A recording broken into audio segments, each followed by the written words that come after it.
আজকে যে যুদ্ধ ঘোষণা মানে যুদ্ধ যে করা হচ্ছিল সেটা বন্ধ করাটা আমার মনে ঠিক হয়নি, কারণ যতক্ষণ পর্যন্ত দেখব আমাদের দেশটা এখনও সুরক্ষিত নয় ততক্ষণ পর্যন্ত আমরা কি চেয়েছিলাম, মানে কি জন্য এটা করেছিলাম, আতঙ্কবাদকে ধ্বংস করতে চেয়েছিলাম না পাকিস্তানের সঙ্গে এগ্রিমেন্ট করতে চেয়েছিলাম।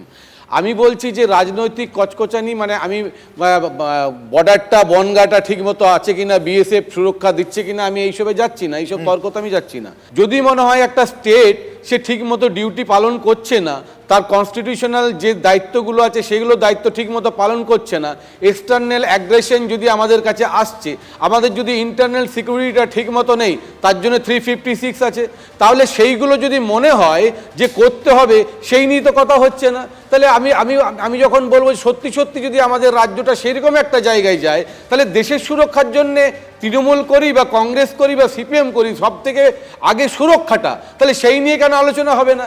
আপনাদের রাজ্যপাল বিভিন্ন সময় 356 করার জন্য বিভিন্ন সময় প্রস্তাব দেন, সেটাও রাষ্ট্রপতি তার নাকচ করে দেন। কেন করে দেন? তার মানে আপনারা যেটা বলছেন পশ্চিমবঙ্গে যেটা চলছেন, রাষ্ট্রপতি সেটা ভাবছেন না, প্রধানমন্ত্রী সেটা ভাবছেন না,